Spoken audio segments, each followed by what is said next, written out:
you go. Is that okay? There we go. That's good.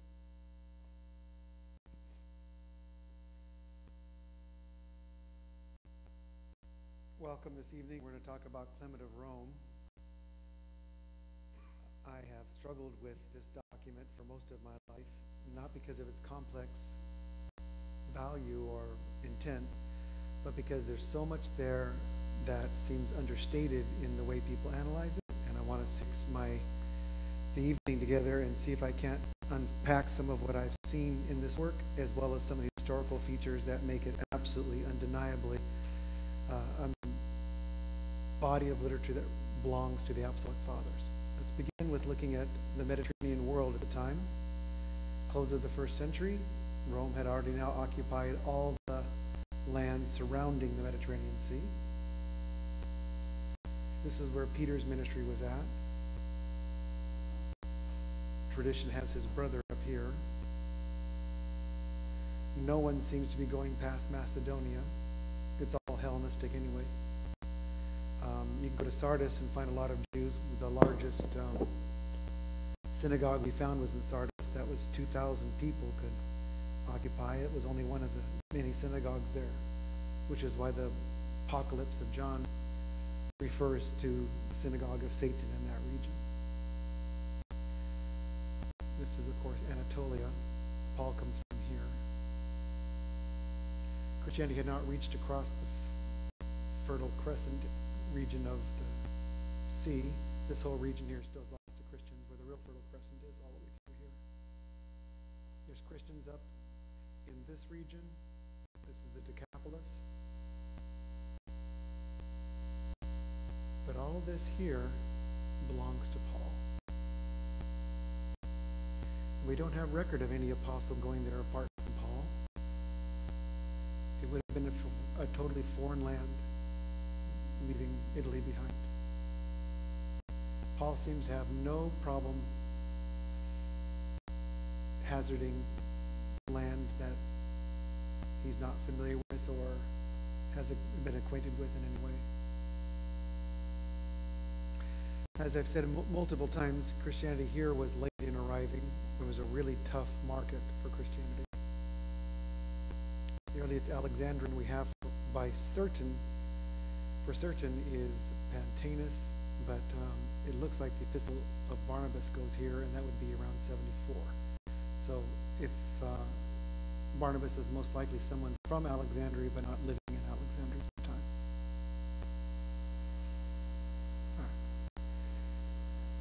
Here are the emperors that ruled during the period that we usually refer to as the Apostolic Age, and the post-apostolic fathers go as far as Hadrian.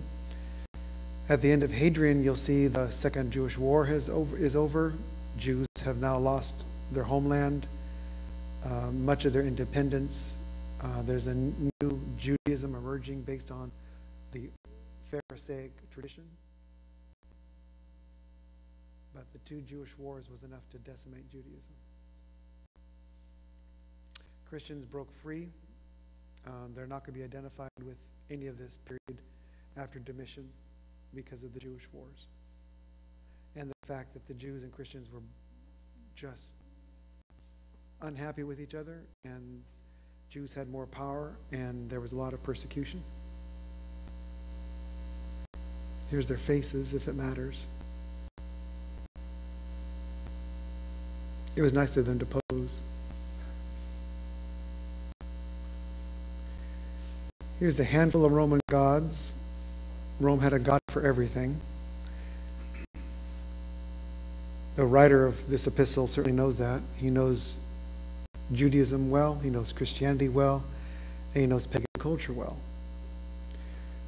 One of his defenses of Christianity is the resurrection. He said, you shouldn't make too much of this, you believe in it too. Because he brings the story of the phoenix to light, and that's certainly resurrection from the dead after being dead for 500 years.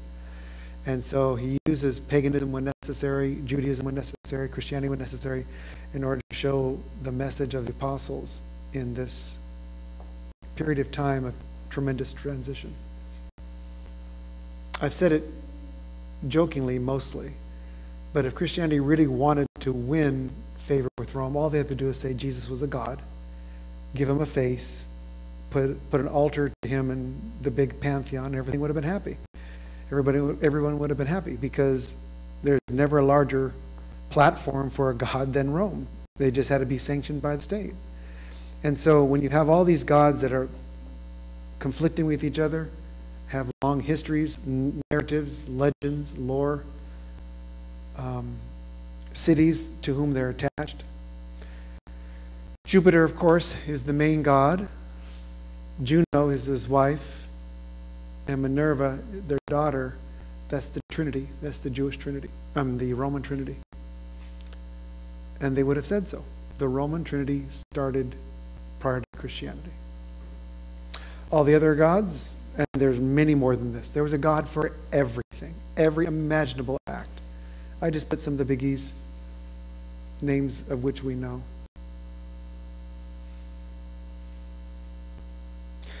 Some of this still affects us. Juno deeply affects us. She was the goddess of women, the queen of the gods, pregnant women in particular, married women in specific. What's the most favorable month women to be married? Named after her. Named after her to this day.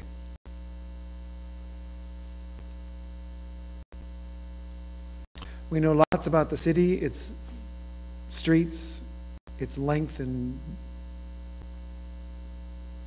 we'll talk about this in just a moment, but Pliny the Elder measured it with detail. It was no small sight. No small sight. It was huge, remarkably large. To give you an idea, London is roughly 35 miles east to west, 27 miles north to south. New York City is 26 miles long and 17 miles wide. Manhattan is 13 by 2. Chicago is 25 miles by 15 miles. San Francisco, 7 by 7. And it's still a big city. Rome, about 21 miles across from one end to the other. That's a big ancient city. As I said on multiple occasions, in order to get a grasp of this, there's Paris and there's France, there's New York and New York City, there's Sacramento in California, then there's Rome and the rest of the world. It's just that monumental in its history in comparison. 20 miles from one end to the other. That's almost the size of London and New York.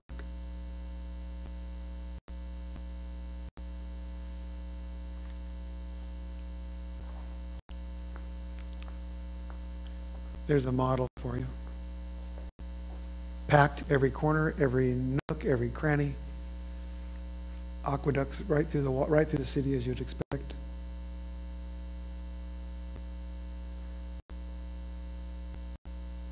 And I remember as a kid, when coming from Arizona, and we're going to live in California because of my dad's job. So the first trip we took was to San Francisco. And we went downtown, and I remember staring up like this. They were so big, overwhelmed by what I had never seen before. Not even in pictures, because it's so different there. And after all these years, you stand in front of the Transamerica building, which is a symbol of the city, and it's taller than you can see when you stand at its foot. It's a remarkable building, and it marks the skyline, and it's unbelievably rich in culture, history, etc. This is what Rome would have been, a lot of this. And the reason is because they invented concrete. They knew how to put buildings together with new substances that could hold where other places used pressure of the rock or a filler that could break away. These buildings would still stand if it weren't for war and decay. I mean, that's remarkable what they accomplished. Is that the forum on the right? Yes. Yes. We're about to get there. So I decided to, let me hit the lights. Can we hit the lights in the front? Because this is best seen. There we go, that's great, thank you. Much better. That's today.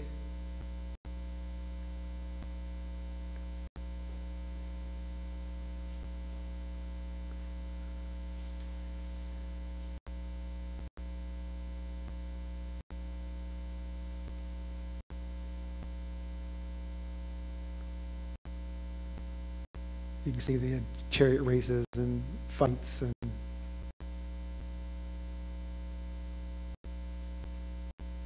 that's what still stands after all these centuries. All this detail is missing in most pictures. These are the fallen heroes.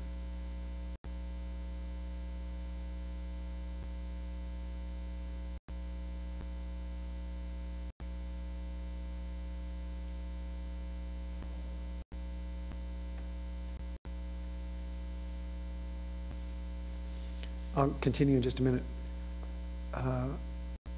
I love San Francisco. I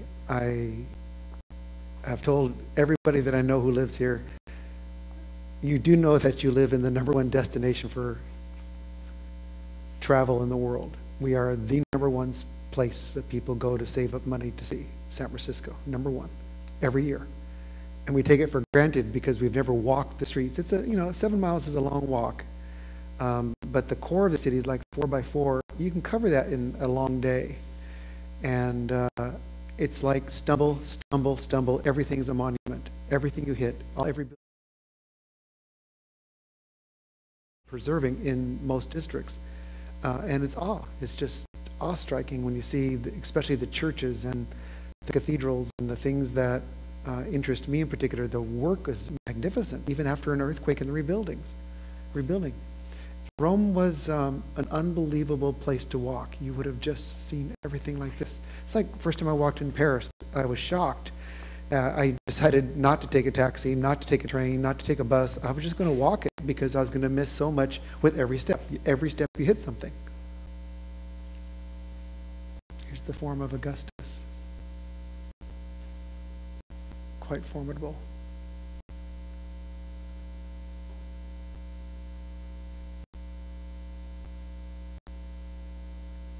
But like Europe today, monument after monument after monument of those cities that survived the war.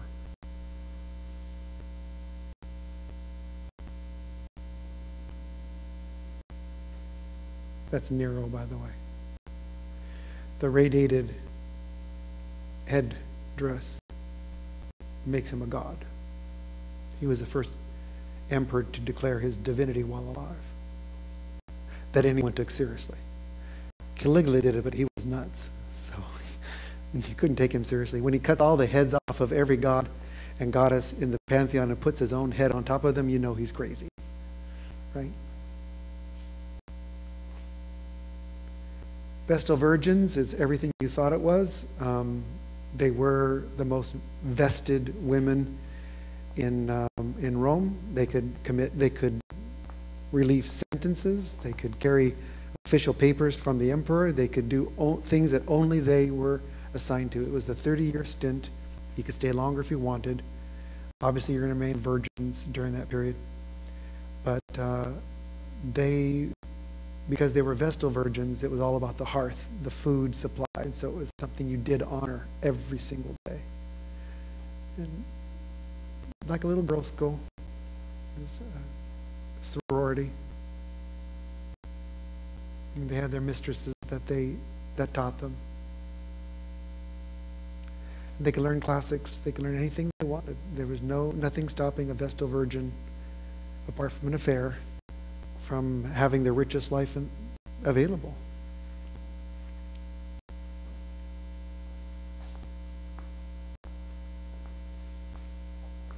This is an impressive sight, the mausoleum of Hadrian, the emperor.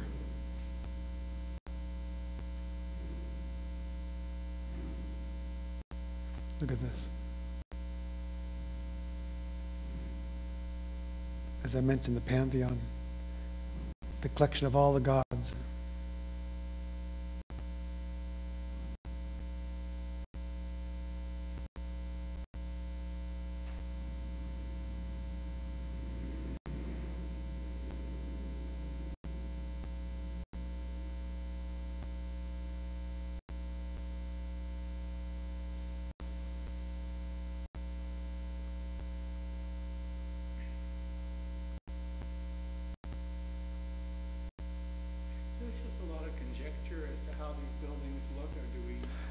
we know, like some of the buildings we found the blueprints for. Yeah, we actually know how the entire, all the Athenian related stuff in Greece, we found the whole, blueprint from them.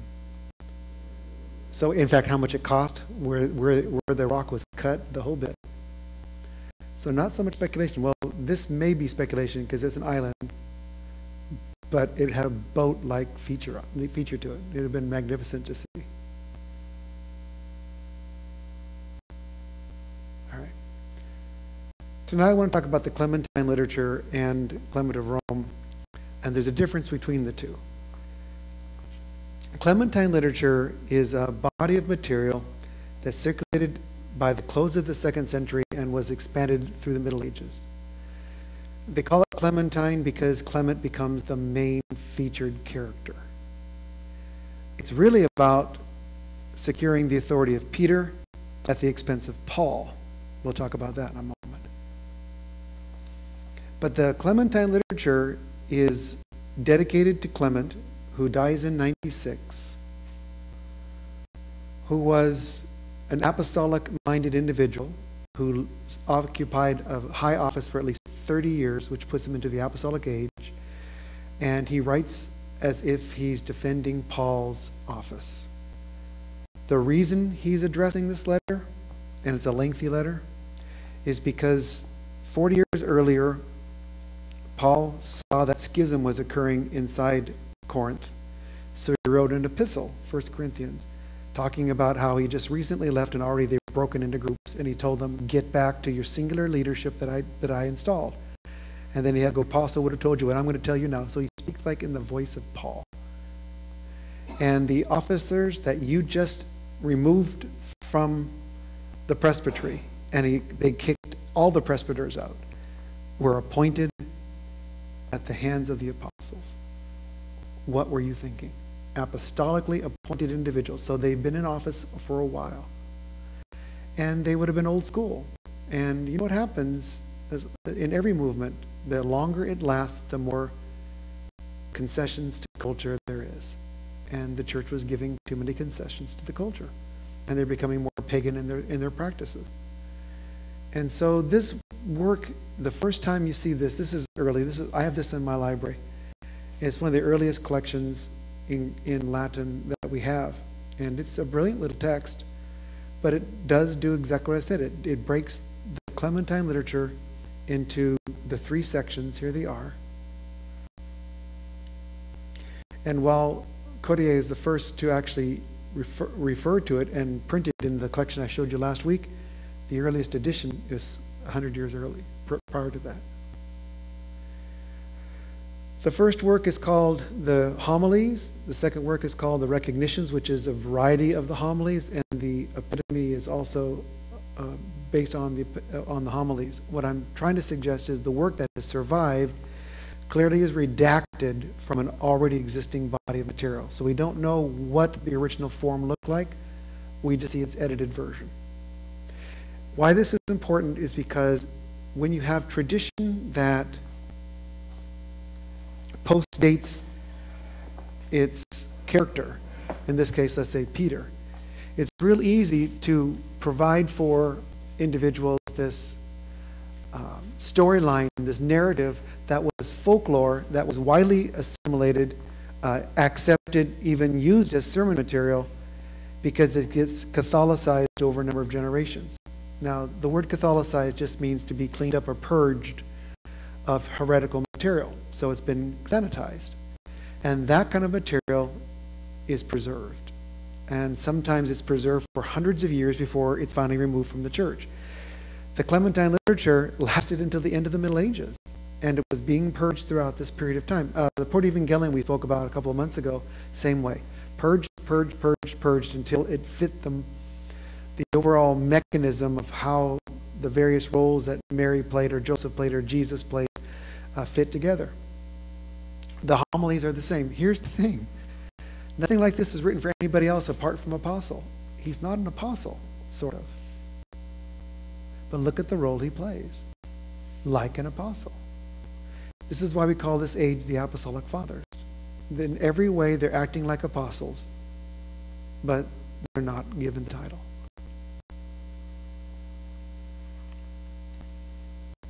Here are a few early editions in English. I boast a lot about my love for Westcott and Hort, the genius of their edition of the Bible in Greek, the genius of their methodology, the way they stuck to their guns when it came to later schools of redaction. Hort published very little. He was very thorough. Well, here's Lightfoot's work right here. That's a lifelong pursuit to create one series of books and then a couple of commentaries on epistles. Hort spent almost his whole life on just figuring out the Clementine recognitions. And this is the Westcott and Hort of fame.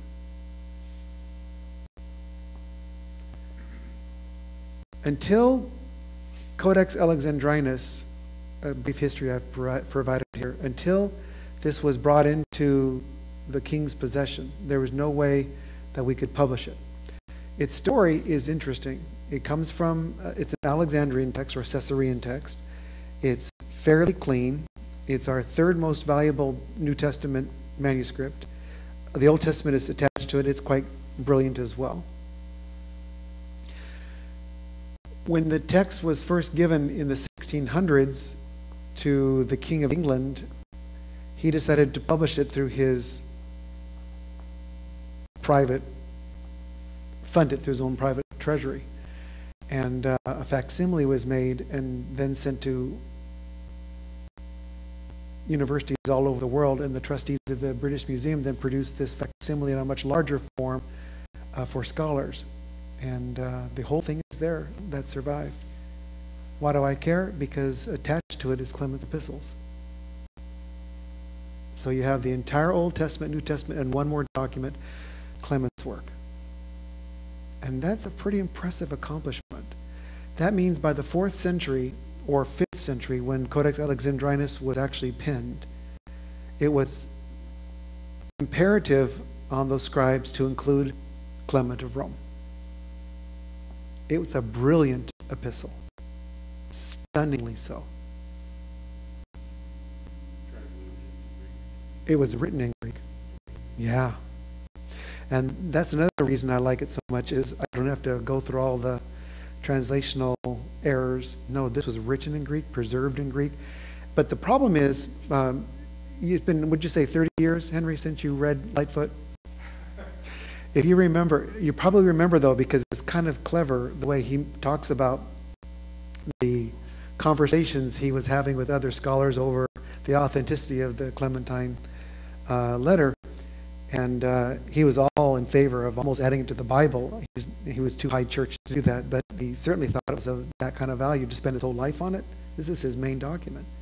He didn't even write on the Didache. He just wrote notes that were later published. No, he didn't finish Clement. I mean, he spent his whole life on this one work.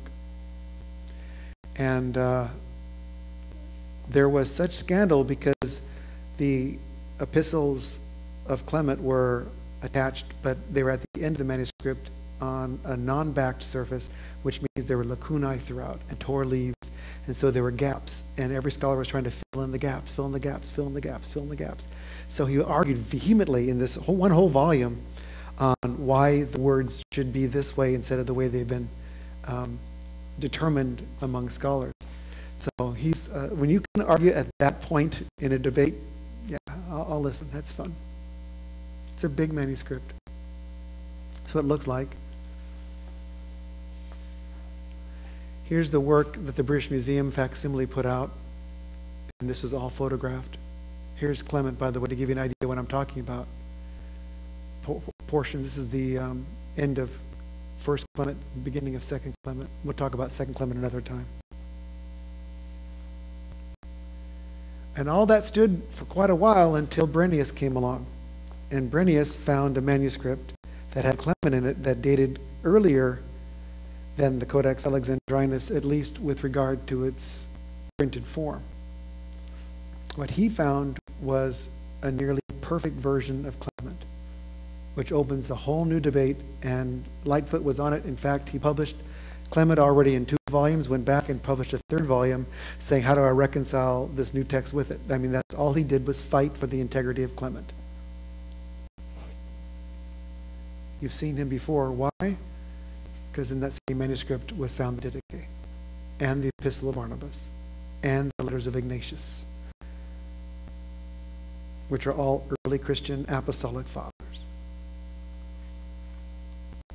Here's Brenius's edition. I mean, it's one of those oversights that you have to giggle about. Found this manuscript in the school library, Holy Chalice Library, and took it home, laid it on his table, didn't think anything of it till that night. He starts to thumb through it. It's all in Greek, of course, with no subtitles or any assistance, but he was fluent in Greek, fluent in archaic Greek as well. He knew the old stuff and the new stuff. And so it was easy for him to read. It was not easy for him to race through the whole manuscript, of course. So he looked through and said, it's interesting. It's got Clement. Oh my God, it's got Clement. It's got Clement. Here are all the missing pieces of Clement we didn't have. So he went right out to publish it and spent 10 years doing so, because there's a Turkish-Russia war. He got sick for a couple of years, and so he was working on it, but not at the pace people wanted. And they're writing him letters all the time. You got a hold of this brilliant manuscript. We want to know, we want to know, we want to know. And Lightfoot was one of them. And when he published it, it became the definitive, here it is right here, in fact, the definitive document on Clement, all in Greek, just like the Didache was. And his text was adopted, to Lightfoot's delight. I also found, these are all in my library, I also found Morin's Latin translation. This was the first epistle of Clement. Morin was a very brilliant scholar who took the Latin and then published it and then wrote a commentary as well. So we know it was early translated into Latin, even though the early church was Hellenistic in the city.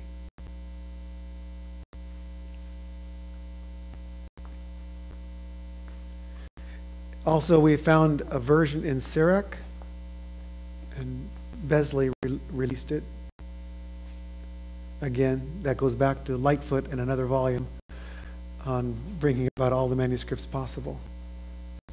And so here's a fragment of it, as you'll find papyri. So we know it was copied well. We know that it was published. Gregory was the one who introduced the Didache to the Western world. He's a major scholar, so he took the Coptic and brought it to the West. But yeah, we do have all these materials. So after King James, after the king rather, decided to publish Codex Alexandrinus, the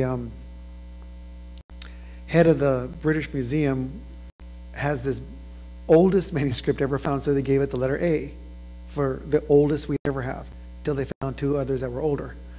So, but it still remains with the letter A, as if it's going to never be superseded, right? And he has this brand new version in Greek of the Hebrew scriptures or the Jewish scriptures and in the New Testament, along with Clement. And so he kind of feels out and sends letters out to scholars saying, I'm going to publish this gradually. What would you want me to publish? And universally they said Clement. And this was the work. Here's his stamp, by the way. We found the stamp. This is one of my heroes, Patrick Young. It was one of the hardest books to find. But as you can see, in both Latin and Greek, it dealt with both languages because both texts were available at the time. And what wasn't, he just fleshed out from one or the other. Not a very lengthy work, but all of Clement is there. 1633. John Fell, we haven't talked about him, I don't think, ever. John Fell is a fascinating guy. He was from Oxford, and he just wanted these texts available to the public. And so all of his books were like this. They're all pocket-sized books because men had bigger pockets. So he wanted Clement and Ignatius and Polycarp and all these works to be issued. And doing so, he published them in small, cheap books that students at Oxford carry with them. So the pocket book or the handbook or the whatever you want to call them, they were the ones that Fell sent out in the hundreds, published them and sent them out. So he published them and taught them. Another hero of mine. Others that followed, of course. Lots of them. Here's Brenius's work. Did you want to catch that too?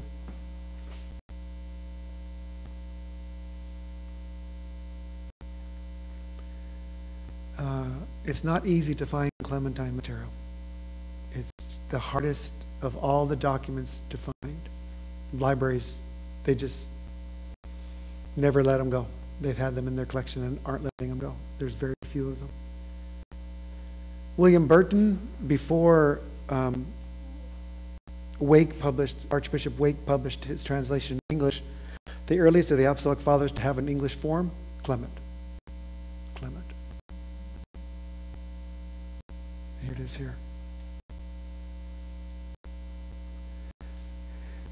Here's the British Museum's photographed edition. That was the first use of photography on a manuscript, was Codex Alexandrinus and Clement of Rome. More of the same. Here's Lightfoot's edition.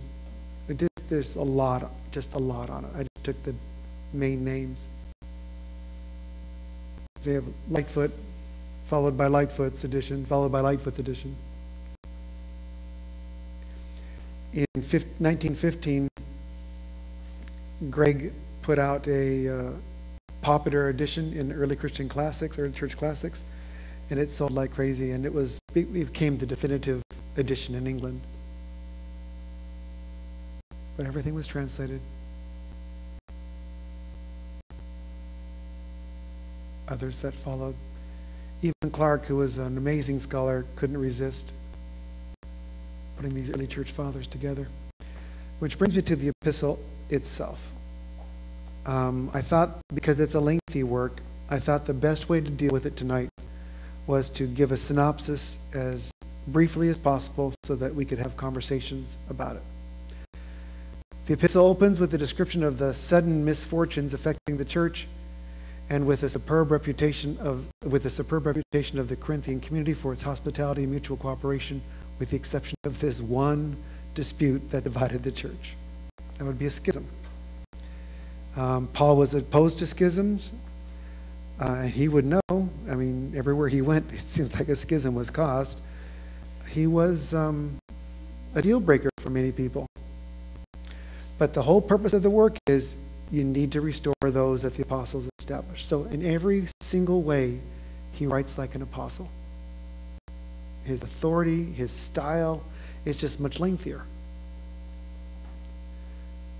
Chapters 3 through 6, the threat of resentment is addressed, and models are provided from Hebrew scripture, as well as from two prominent Christian examples, and he calls them members of our own generation. So during his lifetime, Peter and Paul were both martyred, and he knows about it and he writes about it. He suffered martyrdom under Nero. I won't spend much time on it, but it was a pursuit of some individuals in the early church to guarantee that Paul is maligned and that Peter is exalted. The Ebionites would have liked that a lot. There were the Judaizers who would have loved that as well. This work goes one step further. It wants to remove Peter and Paul, not this work, but the Clementine literature that I talked about earlier, which we'll get back to. It wants to remove both and put James at the lead, the brother of Jesus, because that's how purist they were in comparison to the apostles. Well, this work doesn't have to deal with that material because it states it up front. They're both martyrs, they're both respected, they both are honored. End of statement. Clement supplies reasons why repentance is required to foster harmony within the community, provided its members are interested in retaining prominence. A little veiled threat there. If you want to maintain your position on the global scene, let's make sure that you participate in repentance and forgiveness and restoration. Otherwise, you get a breakaway church, and Rome couldn't afford that. I said it before, but it's worth repeating in this particular context. when Justin is brought before the magistrate, he only knew of the one church he's attended for about 10 years. The church was that underground.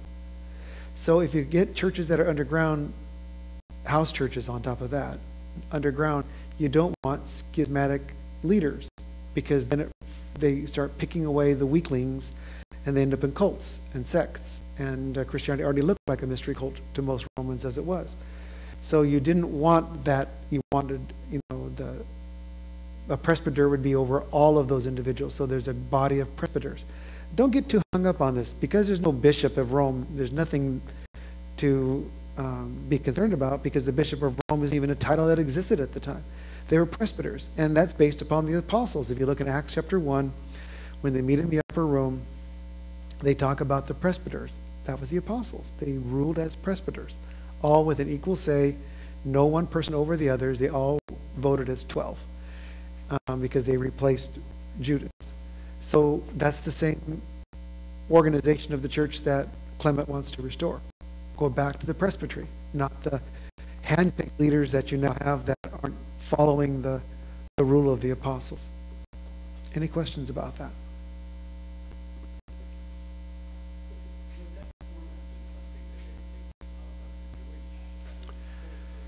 Yes, presbyters would have been seen as modeled after Moses, as his secondary, but Moses was still the leader, and there's no leader in the church.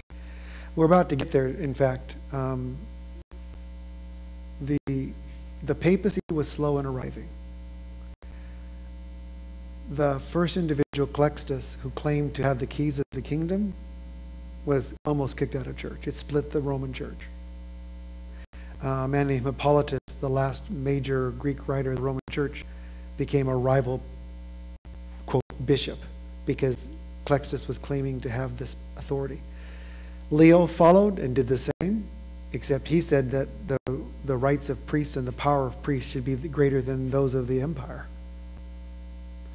So there were three main characters who came along who tried, and each was rejected. There was no papacy at the time. Even though they tried, they were removed from office until Gregory the Great.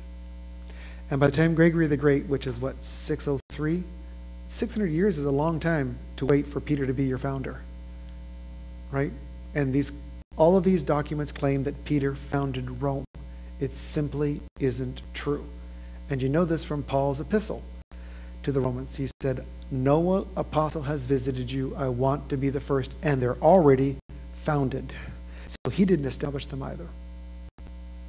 They're traveling Christians in house churches that Paul knew by name, and only knew of those in name because they were connected to his ministry rather than those that would have been there. Hundreds of Christians lived there. Was it 50,000 Jews that were kicked out in 60 because of Nero? That's a lot of Jews. Well, Christians are going to be like that, a number in Rome. There's a lot of buried bodies in those catacombs. So Clement supplies the reasons why repentance is required in order to foster harmony. Repentance is a change of mind. If you don't change your mind, harmony cannot follow. He offers a paradigm of righteousness in Enoch, the obedient, Noah, the righteous, Abraham, the faithful, Lot, the pious, and here's a surprise, Rahab, the hospitable. These are people of remarkably different character. The first celebrated prostitute is among them. Lot may have been pious, but in the biblical story, there's some serious errors in his family. The righteous of Enoch is clear because Enoch would have been a notable character in legend by this time. The writer then returns to his main theme of restoration with emphasis on humility and peaceful coexistence, and again presents these examples of Elijah, Elisha, Ezekiel, Abraham, Job, Moses, David, and Jesus. He doesn't mince words. He just says it as it is. He describes the peace and patience of God as it relates to personal humility, for it is displayed in the world that he created since it submits to law and the observances of order. In other words, what he's saying is, if you want harmony in the church, you've got to look at the universe. Everything's in harmony. Look at Rome as an empire. It's all in harmony. Everything that succeeds has to have that role of harmony. No success can happen if everything's working in opposite directions. So he uses all these examples of overcoming obstacles that provide reason to not be humble or reason not to restore. And Paul says you must restore. He describes the peace and patience of God as it relates to personal humility, for it is displayed in the world that he created. Same thing again. Look at the universe. This is the biggest. Paul does the same. Look at the universe. You want to understand God, look at the universe. And if you think that through, especially with latest astrophysics and the stuff that I don't know if you saw the image this week, a brilliant, amazing image. One of our satellites caught of a rocket going through from Earth through the belts, and you actually see the trail it leaves behind. It's an awesome look, just an awesome look. And look at the way the universe operates. Everything is in line. Everything. I don't know if the latest theory is correct, but there certainly were people who were willing to suffer for the cause. We used to believe, for example, that the gravitational pull of the planets is what kept the moon.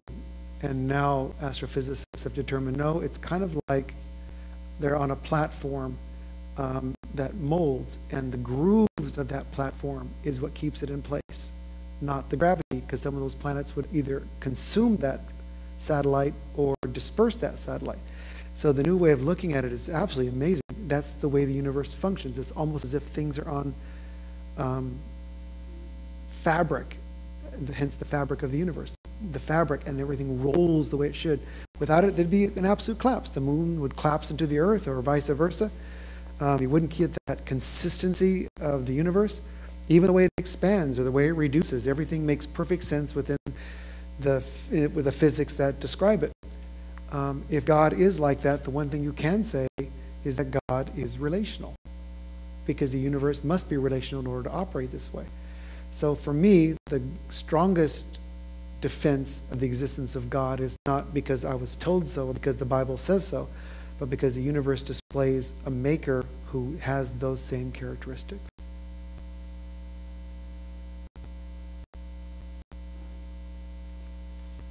The Lord is merciful and gracious, so believers should not waver in faith or doubt. I've mentioned this before. Doubt in Greek does not mean I don't know. Doubt means I know, I'm just not doing it. To doubt means I know the right way, but I'm not going to apply it. Doubt whether or not to apply. So wavering in faith means you have a lot of doubt that's there telling you to compromise. One more comment back to the universe. I wish we had gutsy Christian physicists. I wish, and astrophysicists in particular, I would love to sit down with some of these characters and say, let's really talk about the world. Let's talk about the way the world functions. Maybe we get a better understanding the more information we have about how God operates. And a lot of them, like Lennox and Polkinghorne and these other individuals. Polkinghorne, in fact, was on KJO when I was on there. I invited him on. It took me months to get him there. And he'll openly debate anybody. He was the head of physics, or was it physics or mathematics at Cambridge, and Lennox was at Oxford, and they both spent 25 years in those positions and then decided to join the clergy. Okay, I had enough of this heady stuff. Let's go do something. And so they're debating around the world. I just wish more people would listen and could put together forums where looking at the existence of God based upon what you see is step one in understanding the nature of God. And we just are afraid of this as if somehow we're defining God. Well, Paul says, look at the universe and understand God. Defining God is essential, because by not defending God, you leave it open to people interpreting or applying in a unique way, and that always causes schism, which is, of course, what this epistle is opposed to. Clement then turns to resurrection. For it, too, it is described through nature.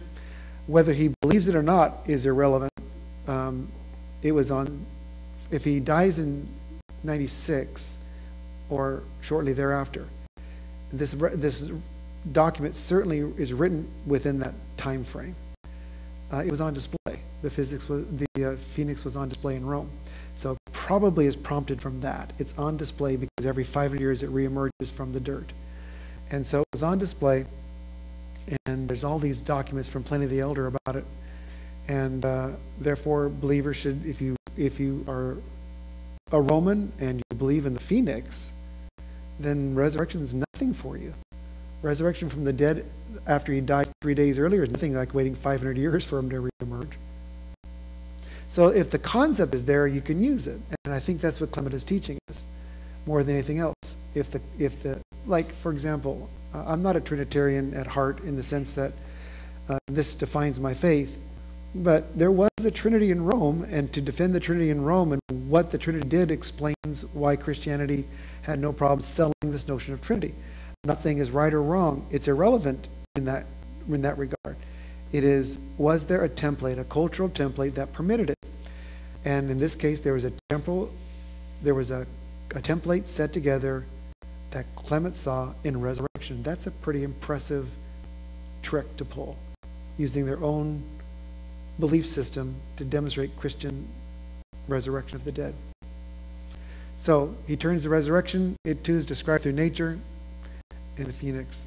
Believers should then fix hopes on it, not on phoenix, but on the way the nature and the universe operates. All evil does, one more.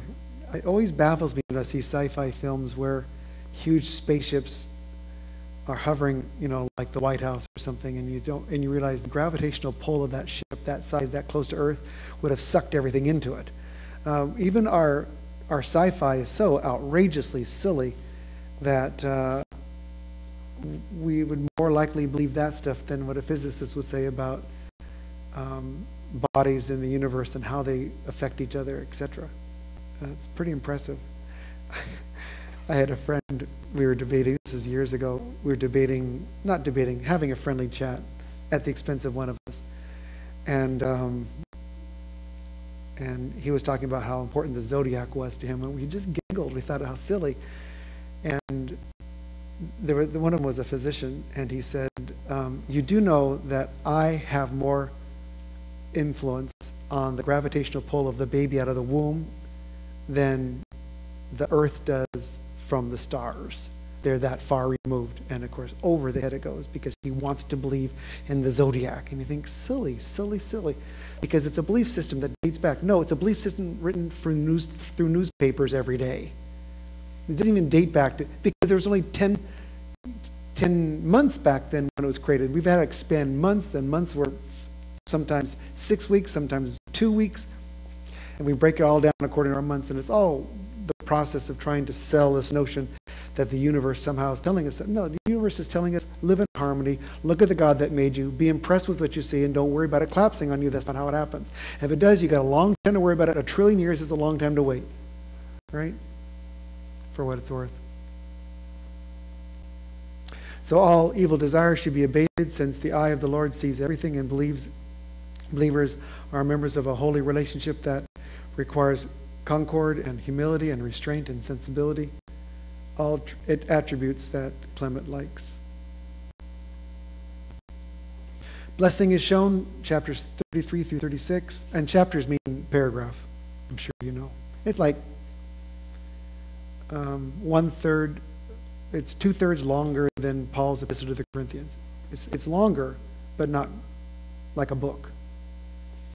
Blessing is shown, an example of the patriarchs, for the Lord is the true source through faith that unites human and divine wills and enables unity in the church, provided pride and arrogance are subdued. Notice that return again and again to the attitudes that have divided the church, the superiority that you have used to condone your behavior. Any questions on that? The order of the universe is similar to that of an army. Another good example, if you don't have subordinating ranks, you have no army. You all must function together. God and the universe work the same way. Now, is it exactly like that? Of course not, sort of. But the image of working together certainly isn't like breaking apart and have your troops turn on you. That's never going to happen in the universe, despite the movies we see. The order of the universe is similar to an army in that there must be subordination of ranks, as well as like a human body, for it requires complete cooperation of its various members. The body is a good example, I think. Your liver can't say, I'm not going to do my job today, you'll die. Same with the kidneys. If your heart doesn't work, guess what? The body works as it's supposed to work in a system that's circular. You come out of the womb. I can show you pictures of my boy. 30 seconds after his birth, he looks like an alien. But you look carefully, it's crooked over, and when he's sleeping, he looks like an old man, because that's circular from birth to erect to strong to weak to curved to back, and that's the nature of everything. Everything is absorbed, everything is reduced, everything is absorbed, everything is reduced again and again and again. And so the human body does the same thing as the universe, as culture, etc. Without it, it'd be no cooperation with its various members. God expects order in everything, whether religious or secular. That's a tough argument to hold. He expects it in everything. I think one of the reasons people trip out is because they don't have organization in their lives. You need organization. You need order in your life. Out of order means out of control. And that means nothing can be accomplished. Order is required. I don't know if I have the focusing skills of a Lightfoot. I look at those volumes and I think, wow. There's a man who knew 11 languages, 4 by the time he was 12. I'm just not wired that way. I'm just not. But I can see the order to it. I can appreciate the detail. I can recognize the genius of the scholar and still not be swayed by the content, because it's just so well outlined, so well displayed. Even the apostles were commissioned to institute offices in the church following the template of Moses in order to protect the community from disputes and dispositions like you're having now in Corinth. 45 through 48. Anyone persecuted suffers at the hands of those who oppose God. God doesn't want it, but God won't stop it. That's not how order works. It's your universe, you order it, right? Therefore, schism in the church is inexcusable and must cease so that forgiveness may restore its members. He's going back to that theme because it's breaking the church up. You remember, we've said it enough times here, you've read it many times, I'm sure. In the first epistle to Corinthians, he said, I've only been gone for a bit. Now you've broken up. Some say you're baptized in the name of Apollos. Some say you're baptized in the name of Paul. Some say you're baptized in the name of Cephas. Some say in the name of Jesus. It didn't take long for you to break into various parts. When you're meeting in houses, a whole house can just break apart. I just say we're an independent church. Well, there were independent churches in every city.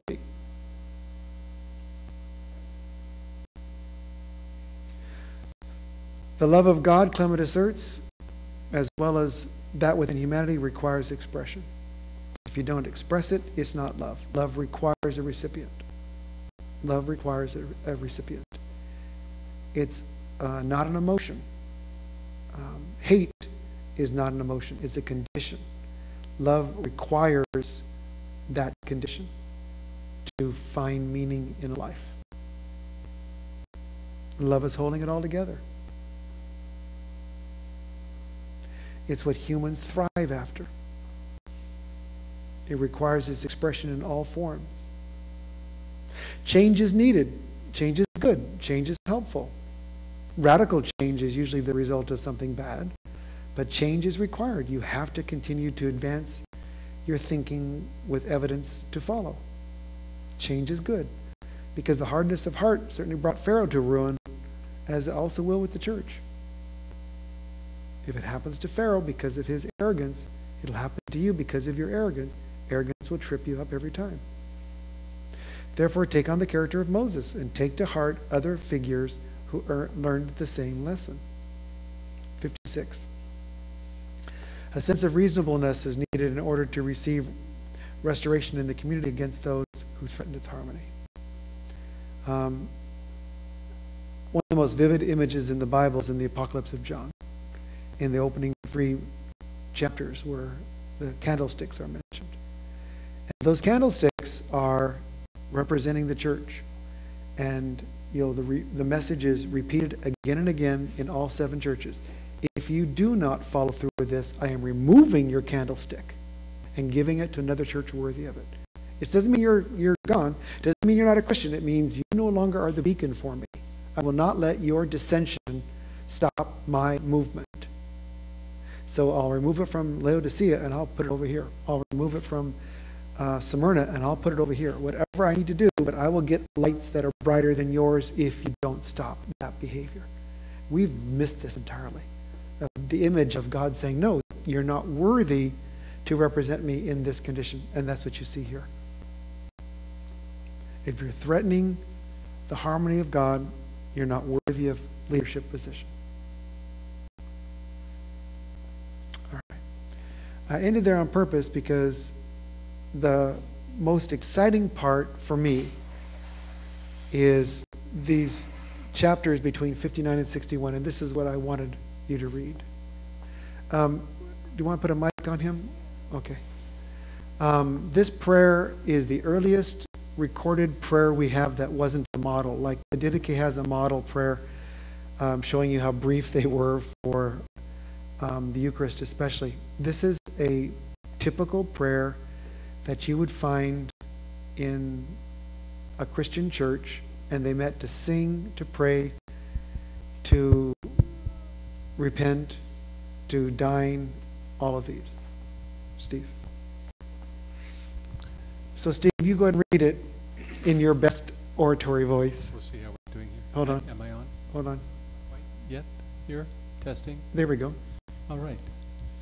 Grant us, O Lord, the ability to set our hope on your name, the source of all creation, and open the eyes of our hearts so that we may know you, the one who alone abides highest in the lofty and holy in the holy, the one who lays low the insolence of the proud, who scatters the imaginings of the nations, who sets the lowly on high and brings the lofty low, who makes rich and makes poor, who brings death and causes life, who alone is the patron of spirits, as well as the God of all flesh, who looks into the abysses, who scans the works of men, the helper of those who are in peril, the Savior of those who are in despair, the creator and overseer of every spirit, the one who multiplies the nations upon earth, and has chosen from humanity those who love you through Jesus Christ, your beloved Son, through whom you instructed us, sanctified us, and honored us. We beseech you, Lord and Master, to be our helper. Save those among us who face trials. Have mercy on the lowly. Lift up the fallen. Be shown unto the needy. Heal the ungodly. Convert the wanderers of your people. Feed the hungry. Release our prisoners. Raise up the weak. Comfort the faint-hearted. Let all the nations know that you alone are God, that Jesus Christ is your Son, and that we are your people and the sheep of your pasture. Through your design, the everlasting fabric of the world was manifested.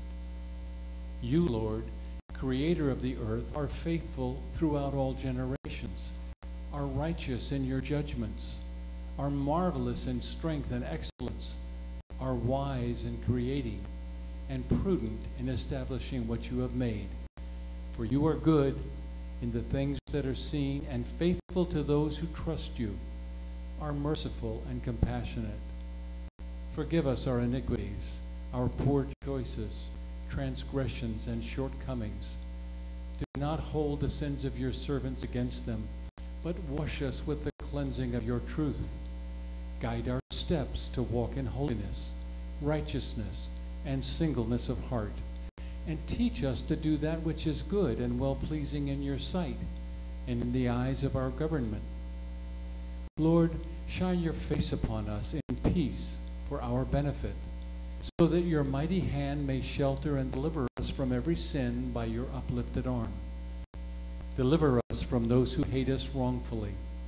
Extend unity and peace to all those who dwell on the earth. For you likewise gave it to our fathers, and they called on you in faith and truth with holiness, so that we may be saved, while we render obedience to your supreme and excellent name, and to our rulers and governors upon the earth. You, Lord and Master, have given them the power of sovereignty through your excellent and unspeakable might. For we know the glory and honor that you gave, so that we may submit to them and resist your will in nothing. Grant unto them, therefore, O Lord, health, peace, unity, and stability, that they may administer the government that you gave them without failure. For you, O Heavenly Master and King of the ages, give to humanity glory and honor and power over all things that are upon the earth. Lord, direct their counsel according to what is good and well-pleasing in your sight, so that they may administer in peace and gentleness with godliness the power that you have given them, so that they may obtain your favor. You who alone are able to do this and things far greater, we praise through the high priest and guardian of our souls, Jesus Christ, through whom is all glory and the majesty unto you, both now and for all generations and forever. Amen. Drop mic. What more can you do? Isn't that the most beautiful prayer you've ever heard? Yeah. I had to translate and translate and translate, trying to put back what was really conveyed. It's brilliant. What else could be said? What else could be said? How else would you define it? Any questions on the prayer? It's my favorite part of the entire work because it suddenly appears, talking about the empire. The question is, could we make such a prayer today for our House and Senate, for our president, for our legislators? Could we really pray for their benefit? We have so many things that divide us. I'm not sure this prayer would resonate with most modern Christians.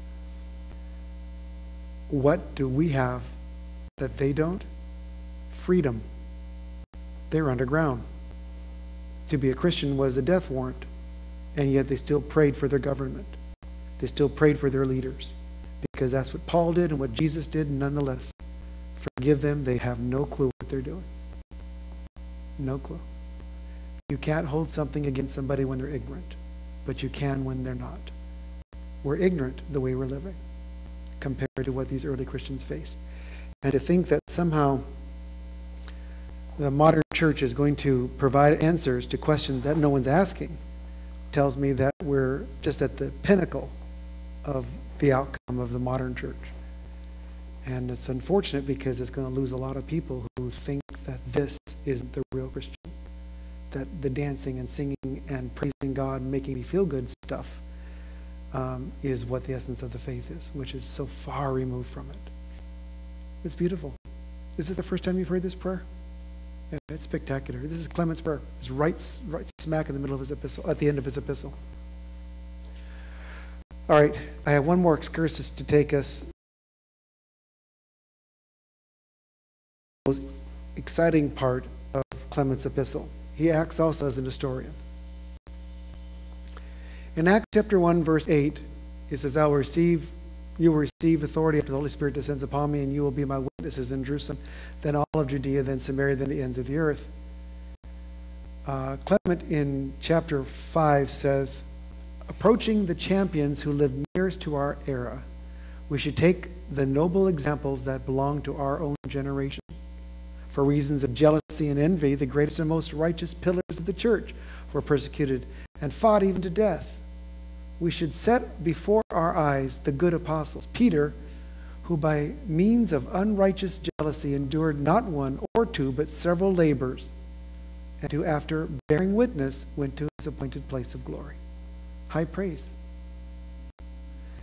Does it sound like Clement knows him? Or does it sound like Clement heard about him? If, as certain bodies of believers maintain, Peter founded the Church of Rome, which, as we said, is impossible considering Paul's admission no apostle had ever visited them, and the fact that nobody in the Christian church could have dealt with, the apostles could have dealt with the culture of Rome. It would have been a foreign animal to them, totally foreign. But it doesn't sound to me like he knows Peter intimately. Compare it to what he says about Paul. And I've listed them on the side. Paul, who by reason of jealousy and strife and through example pointed out the prize of patient endurance. After 7 times placed in prison chains, he was driven into exile and was stoned before he preached in the east and the west and attained the noble renown that was reward of his faith. Since he taught righteousness to the whole world and journeyed to the furthest limits of the west, Spain, after he bore witness before rulers and departed from the world and went to a holy place, after first proving to be a marvelous pattern of patient endurance. He knows more than Luke does. Luke barely mentions, in fact, Luke doesn't mention anything about Paul's latter years. Clement fills it in. Clement is a disciple of Paul, not of Peter. He kept in touch. There are even examples of, placed in prison chains. There's only 3 times mentioned, or 4 times mentioned in the book of Acts. He fleshes it out because he has extra years. Oh, certainly. I find it difficult to believe that he only had 2 volumes to write. Luke is with Paul in Rome when Paul's under house arrest. House arrest, by the way, means you can come and go as you wish, just don't go too far. Have all the visitors you want. You can continue your work, your trial. You're a citizen, so you can't be accused of anything before a legislator, right? So I think Luke stays with him a long time, but tick, tick, tick goes the clock. He's promised Theophilus he's going to provide volume 2, and so he leaves, and Paul's in prison, so he ends it there.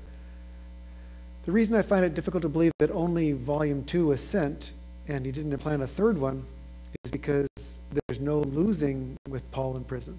If Paul gets released, Rome has dignified him. Rome has given him clearance. Rome says there's nothing wrong here. Rome has embraced the faith. To have him die, the greatest martyr who ever lived, the one that shows us the way, the persecution you're about to face, we assume it in our own, either way would have won. But there's nothing. That when Peter's epistle comes along in the year 64 or 5, and we know from where he's writing because he announces it, but it's not Peter's words. The language is Paul, completely Paul. And it's as if the writer, and this is not just my take, but the way readers who study this for life, it's as if the writer is trying to say, we know there's calamities, we know bad things have happened, we assume you're talking about Paul. He brings Silas in to write his epistle because Peter's illiterate. Silas worked for Paul. He wrote Paul's 2 epistles, 1st and 2nd Thessalonians, and traveled with Paul at length. He was a Pauline scribe who Peter brought in to write on his behalf for a group of people who lost Paul. And throughout there's this unspoken, we know that you think he's dead. We know that he died a marvelous pattern of faith. We know the impact he made on your life. We just don't know what happened to him. You know why? He's in Spain at the time. Clement tells us. We know what happens to him after he's released that first time. When he's brought back, we know what happens to him because he's thrown in a horrible dungeon, because all local tradition describes that in some detail, and Peter's also there at the time. So when you talk about who founded the Church of Rome, it really the Christians who lived there. When Paul arrived, his communities would have certainly embraced him for the brief time he was there, but then they'd come visit him in the house because he came arrested. Peter is there, it looks like in prison. It looks like he did not travel. We know where Peter went. He mentions the cities and states and provinces of his ministry. So my guess is they didn't know what happened to Paul, that he vanished. There's no local record of his death. And because Paul was a Roman citizen, he'd be decapitated and outside the city by at least 2 or 3 miles. So no one would have seen it. He would have just vanished. And that's what they think happened to Paul. In reality, he's still ministering. And so we don't know of any correspondence that was sent out later saying, Paul's alive, except Clement, who clearly makes it known that Paul did get relieved, did go back on the mission field, and it's not in the book of Acts. I find it hard to believe Luke wouldn't have found that a compelling story. Almost like the Clementine epistles, Clementine literature, where Clement and Peter are out looking for Clement's family. They all get converted. It's as if trying to bring us back to Peter and Paul working together. And this is my take on it for what it's worth, but Peter and Paul were good friends. I don't care what we've been told. Peter and Paul are good friends. Paul doesn't want to step on his toes. Paul saw him as the authority figure. He saw himself as somebody who inherited this in a manner he shouldn't have. He knew his flaws. And the pedigree wasn't there like it was for Peter. But he's clearly in contact. He uses amanuensi, he uses scribes, he uses leaders that he sends out as emissaries on his behalf. And they're doing this back and forth because Peter and Paul never collide in their ministries. There's a clear line drawn where Peter goes this way, Paul goes this way. They never overlap. That would have happened in Rome. They both die. They both die in the year 67 in Rome on the same day. What a compelling story that would have been. Either Luke wrote it and it's missing, it never was written, or Luke dies. But that would have been the most compelling story of the New Testament. The meeting up of Peter and Paul in prison, in a dungeon. So I think that's what Clement helps us do. I think he helps us put these pieces together, not just of Paul and Peter, but of the early church. The things that they struggled with are the same things that we face on a daily basis 2,000 years later. And I'm surprised that we haven't given the accolades necessary to make Clement this marvelous pattern of patient endurance that he describes Paul. So here you go. To take it one step further, because Clement only knows what he knows from Rome, Paul writes before going to Rome. Paul says, I worked much harder, I was in prison more frequently, I was flogged more severely, I was exposed to death more often, 40 lashes from the Jews 5 different times, beaten with rods 3 times, pelted with stones, shipwrecked 3 times, spending a night and a day in the open sea, constantly on the move, labored and often went without sleep, experienced hunger and thirst, I was cold and naked, in danger from rivers, bandits, fellow Jews, Gentiles, from the city, from the country, from the sea, and from false believers. That's how Paul sees it. And why? Why, of all the early Christian folks, is Paul the one singled out? Because what was told to Ananias in chapter 9 of Acts, this man was my chosen instrument to proclaim my name to the Gentiles and to their kings and to the people. I will show him how much he must suffer for my name. And why? Because he took Stephen's life and had to assume Stephen's role.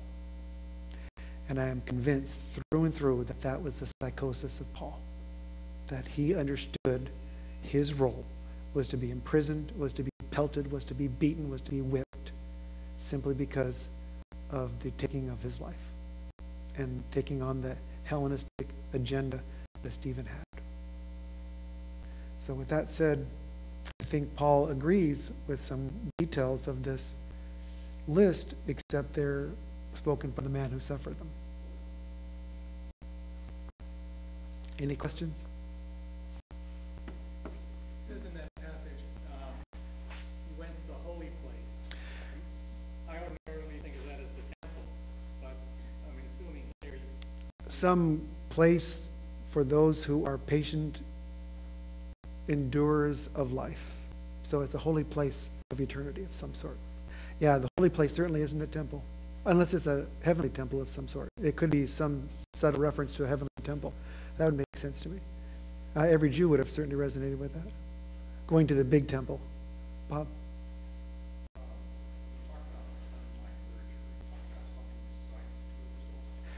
Yes. The Clementine literature is a whole body of material from where all of Peter's traditions emerge. That he's in Rome, he's there for 25 years. That's where that Clementine, that's why I started with it, because it's apocryphal. I just wanted to mention that it's really very famous and move out and talk about the epistles that have survived. No one knows. I will say this, of all the legendary material, spurious, apocryphal, etc., Clementine literature is the most impactful. It's Peter becomes Pope, Peter becomes the founder, Peter lives in Rome for 25 years, Peter greets Paul when he comes. I mean, all this. And it's really recognition, literally means it's the recognition of Clement and his family because they were departed, and he becomes a member of the family of Peter and the travels, etc. It's just really quite something. But it's all apocryphal. Nonetheless, because it's in Clement's name, people held on to it as if it were genuine after being Catholicized and purged. Other comments or questions? I like this document very much. I've spent much of my life, as I said, on the Apostolic Fathers. This is the icing on the cake to me, Clement. It's the one that I can stick my teeth into and go and growl saying this is real meat because it's brilliant. Unfortunately, Ignatius's epistles are very brief. Unfortunately, they're on the run. Unfortunately, they're written under the gun because he couldn't technically write without bribing guards. And unfortunately, there's only 7 of them that he wrote on his journey to Rome. All the others are missing. Polycarp only has 1, and we know he wrote dozens and dozens and dozens. They're both Apostolic Fathers from 2 different schools of thought, and I want to cover them next. So I want to talk about Ignatius next, only because he's not in sequence, but it's Paul, and that'll be a nice transition. But Polycarp clearly comes from the school of John the Presbyter, and that'll take a longer time to put together. So I want to do with both of them. And then you have Clement, Polycarp, and Ignatius, which are the 3 Apostolic Fathers, in addition to 2nd Clement and the martyrdom of Polycarp and these other works that we can deal with another time. Any questions on this? Did you enjoy that? It's kind of fun to see Rome from a first century perspective, and especially where do we get our data? Well, you get it from a man who you've never heard of, just like the Didache you've never heard of. Here's Clement's epistle. Brilliant, absolutely brilliant. You're welcome to this. I'll be posting it shortly anyway. It's on the, I don't think I actually put the prayer on the sheet, but I'll send it to you if you want. It took me hours to translate that, to get a nice, clean, accurate form of how it would sound in today's churches. All right. Next week, then we'll talk about Ignatius.